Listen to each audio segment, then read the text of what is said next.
Today's Wednesday, April 25th, 2018, and it is that time of the week.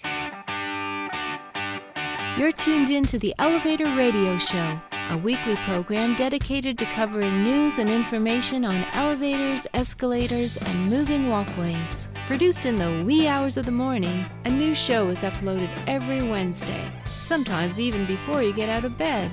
Listen to some of the comments sent in from our audience. Rob from New York writes, Tom, are you f***ing insane? You actually get up at 2 a.m. each Wednesday to put this show out? Man, you must love elevators. Tim from Illinois writes, I'm not sure why I listened, but ever since I tuned into the first show back in 2007, I've been addicted. Matt in Texas writes, I like your safety messages, Tom. It's important to remember them each and every day. And he also adds, when am I going to win the monthly prize pack giveaway? Ron from California sent this in. Despite your inability to pronounce words in the English language, I tune in each week and am glad that you offer this service to the industry. It's better than Google News alerts. Sarah from Washington writes, love the show, Tom, and look forward to it each week. I'm glad I signed up for the newsletter. You provide a valuable resource for the industry, not only for North America, but worldwide. Enjoy the show. And now, here's your sleep-deprived host, Tom Seibert. Thank you. Good morning, good afternoon, good evening, everyone. Whenever you are tuning into this program, this is a weekly audio-video podcast bringing you the latest news as it pertains to elevators, escalators, moving walkways throughout the interweb that we all know and love so much in our daily lives. This is show number 502, and kind of a pretty serious one to talk about. I'll get into that in a little bit. I want to first say thank you to the International Association of Elevator Consultants. They opened their meeting yesterday here in Chicago. Had a great time last night at the opening party. As you can imagine, I'm kind of tired because when you have an event that's at home, I have a tendency, I don't know if this is stupid, but I have a tendency of going home every night, when the event is going on or whatever. So basically, you end up working, getting up at 5 o'clock in the morning, working a full day, and then going downtown fighting traffic so that you can, make the opening event. And I'm so glad that I was there because there are some people that attend that event that I don't get to see but once a year. And it's like family. You know it, I know it, and when I was talking to our new salesperson regarding our industry, I don't think there are too many other industries out there that you can have people that are close to you, whether they be vendors, whether they be inspectors, consultants, or contractors, where it just feels right. I bet there are many more shows out there or organizations where you just don't have that tightness. You don't have that connection. You have a bunch of vendors in a room trying to sell a bunch of stuff to you, but this is not the case. So it was a lot of fun. I enjoyed it immensely. Did not enjoy the car ride down, but that was on me. And hopefully they have a great conference while they're here in Chicago. They enjoy their time. And again, it just was good to see everybody. I got home kind of late last night, probably around 11 o'clock. And I got up at 2:30. Wasn't feeling all that great last night either while I was in bed. Tried to eat something before I went to bed. That was a mistake. So I'm looking forward to passing out tonight when I get home at probably about 7 o'clock. So hopefully I can get a good night's sleep. Anyway, but that's all I have pretty much for my blah, blah, blah stuff. We do have a prize pack giveaway, so wait until the end of the program, and I will be happy to, I will announce the winner of that. All you have to do is subscribe to our e-newsletter, which I don't send out. It seems kind of silly that I continue to ask for an e-newsletter. Maybe I'll change that someday so we can send that out. Well, we used to a long time ago. And what had happened is it just became kind of a, I don't know why it stopped. I think we were getting a lot of rejections and stuff like that. So I figured it just wasn't doing what it was supposed to be doing, and the extra effort in doing so just maybe was not worth it. Anyway, long story short, if you subscribe, you can automatically, be eligible to win a prize pack giveaway. No purchase required. Not valid in all 51 states. I don't know. However you want to read that, go for it. So, but we do have a serious show to talk about. with the lead article, and I'll get into that next. As always, feel free to leave a comment on the Facebook page. I do check that, not often as often as I probably should, but it's also always good to hear from people. So send me your feedback if you like, and I appreciate it. It's always nice to hear from those of you out there that listen to the show and that whom have been listening for a long time. And I know there's lots of you out there, so I appreciate it. Thank you. Okay, we're going to cover the news of the week next and have you out of here in no time. Let this week's news stories give you a lift on what's happening in the vertical transportation arena. Each news segment is organically dug and fresh with news stories of the week. Got lift? If not, stay tuned. As I wrote in my blog post, and for those of you who have downloaded the show on your iTunes account or watching it on YouTube, I post over on elevatorradioshow.com, post number 502, that I almost just led this whole show with one article. I've never done that before, but I felt that this article, this accident warranted its own separate blog post because tragically we lost another elevator mechanic in Ohio, and he was only 45 years old. I'm 45. I can't imagine what that would do to my family. So as angry and upset as I was when I learned the news, putting it all in perspective, accidents happen, but we're all capable of doing our best to prevent them. So please look out for those you work with, those that you are looking at equipment with, wherever you are. Just keep an eye and make sure that safety is front and foremost in your mind. I know it's very difficult to do that, but the more we think about it, the better chance we are going to have to minimizing them as much as possible. So as I was doing my Google and news aggregator searching for news articles on the show today, one of the articles, not the one that's linked up in the show notes, had somebody who had known Randy Wilson commented that he was a superhero. And I don't know any better way of defining somebody as a superhero or considering somebody as a superhero than that, or thinking of somebody as that. I mean, it's a huge compliment. And I just want everybody out there to know, and as a reminder, that everyone out there, you are a superhero to someone in your life.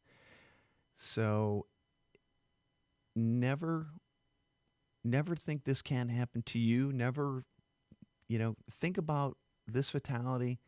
Think about next week, next Wednesday at this time, you not being there, what your family might go through, what they might be dealing with, the questions, the hurt. Something like this changes a family forever. You can never go back from it. And so just be safe. Be safe out there. Do your best to, prevent preventable accidents. Stay safety pinned, as my sticker on my sweater shows. And this is a sticker from NASA, which I gladly wear. And just keep it in the front part of your brain. And with that, hopefully you stay safe throughout your career, whatever you're doing in our industry. And obviously our deepest sympathy, our thoughts, our prayers go out to the Wilson family during this extremely difficult time in coping with trying to figure out and make sense out of all of it. And it's hard. It's really hard. And this speaking from experience and going to memorial on Friday night for a family member, it's just hard. It devastates so many that you just don't realize. So I really should have left that as the article, but there were more to talk about. Okay, next news article. Moving on to some lighter subjects. Judge who faked elevator injury wants her job back. Hard to believe that a judge or somebody in this position would fake something or lie or cheat, and but apparently even the most upstanding type of jobs and careers that people have, you always have the potential for this from happening, and that's really unfortunate. So, yeah, You don't see these articles every day or a title like that. I'm sure there's many more people out there faking accidents as well. Okay, the EdinburghNews.Scotsman.com has an article talking about a boy trapped in an escalator on a school trip after his shoe got stuck. And again, remember, your shoe isn't just going to get stuck on its own. It's going to get stuck if you are dragging on the side of the escalator, the non-moving metal part, or you're not lifting them up at the end. So just as a reminder, please ride escalators safely. That's the best way to prevent preventable accidents, or accidents. They are prevent. I guess accidents. It's kind of an oxymoron, isn't it? Because if an accident does happen, it's not necessarily preventable, is it? But let's do our best to prevent accidents like this by education and trying to get into the minds of everyone's around us. News article from scmp.com asking that's the South China Morning Post. How safe are Hong Kong lifts? Freak accident leaving couple seriously injured raises fears across city. Now, this is a long article, and it talks about this couple that was in an elevator that didn't stop, crashed in the overhead, through the overhead apparently. They were both seriously injured with neck and head injuries. But what they did determine, there were safety mechanisms throughout many elevators that were not installed, or older lifts. And it kind of comes down to this. As you scroll through, if you care to even read any of it, was that, obviously equipment needs maintenance, and other equipment that's safe. But the reality is that in a country like China, where their growth rate is so great, I have a feeling that perhaps, and I could be wrong on this, the elevators that are being installed are considered disposable to some degree, and I don't know how. But the reality is that hopefully steps are made to ensure that elevators in that area are better and more and safer, according to the government there, and trying to do so. Okay, cheatsheet.com has an interesting article talking about Donald Trump and other politicians who got stuck in elevators while on the job. Again, I think a slow news day. I don't know who has enough time in the day to try to research this kind of stuff, but apparently they did. It's a whole list. 1, 2, apparently Gerald Ford was stuck. Ben Carson, or I should say stalled. Ted Cruz, President Lyndon Johnson. And again, why? That's all I can say. Why do they even care? But somebody has time and somebody just wants to write something. So, and that's what they did. Okay, the Massachusetts Elevator Safety Authority had their meeting yesterday where they had the Department of Buildings there that came in to present, which typically draws, or the city or whatever, typically draws a really good crowd at any local regional event, But if you're interested in seeing what the proposed amendments to the regulations as they affect to elevators, just check it out. I don't have any recap with this, but link is in the show notes. If you are doing work in the Massachusetts area, missed that meeting, you might want to just check this out and what they're proposing.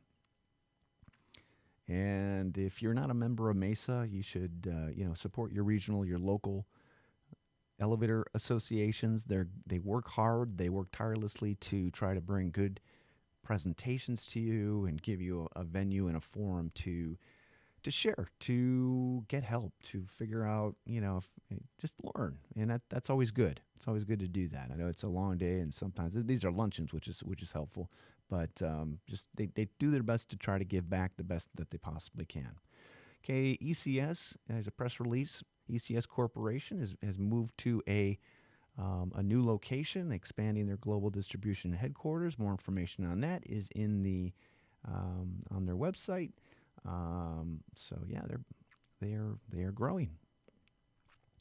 So check that out. Link is in the web and the blah blah blah on the website. Okay, the Chicago Elevator Association May Scholarship Fundraiser is coming up.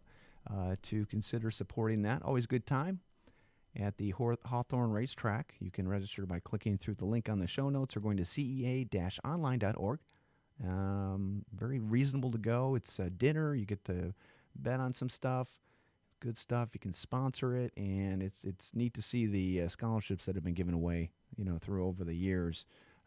to members and those associated with members of the CEA that are linked to the elevator industry, which I think is awesome. So, yeah, that's going to be here before you know it, like most things.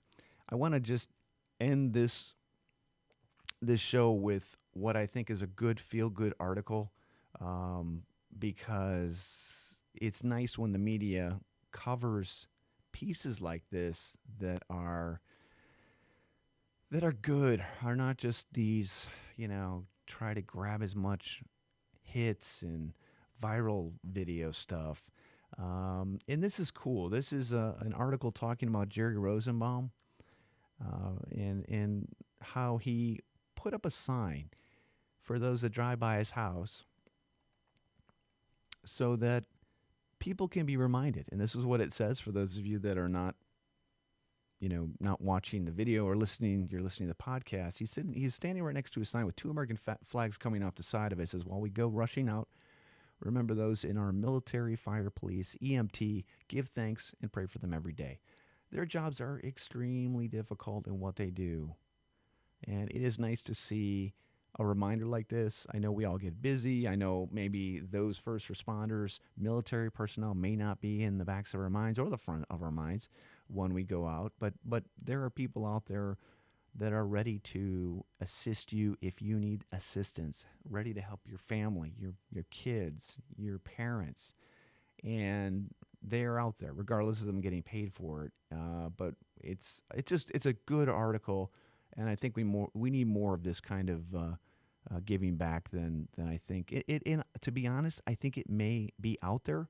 It's just we're not hearing about it. So. Jerry Rosenbaum, thank you for doing this, and thank you to the Daily American for covering this article as well. I think it's awesome. So, good reminder, something we shouldn't forget, and we should remember every day. So that's going to do it for the show today. I am going to give a prize pack giveaway away, and it's actually grown quite a bit. It's awesome. We've got Starbucks gift cards. They've been donated by some great companies, Codetta Plate, Collie Elevator, and then also a $100 Visa gift card that will be given away, that is included with that. So again, go to elevatorradioshow.com, go to the bottom, subscribe to the email link, or you can go to the Facebook page like that, and that will also make you eligible to win. So I'm going to enter random.org. That's how I found my random number on the email list. Okay, the number is 6241 on the list of emails. Scroll down to find. Okay, 6241. 6241 Jeff from Alabama. Looks like you are a mechanic. Congratulations, you are the winner of the 2018 April Prize Pack giveaway. Thank you for listening, and I will be sending you an email confirming your address by the end of today, so I can send that out to you. Well, that's going to do it for this week's show, everybody.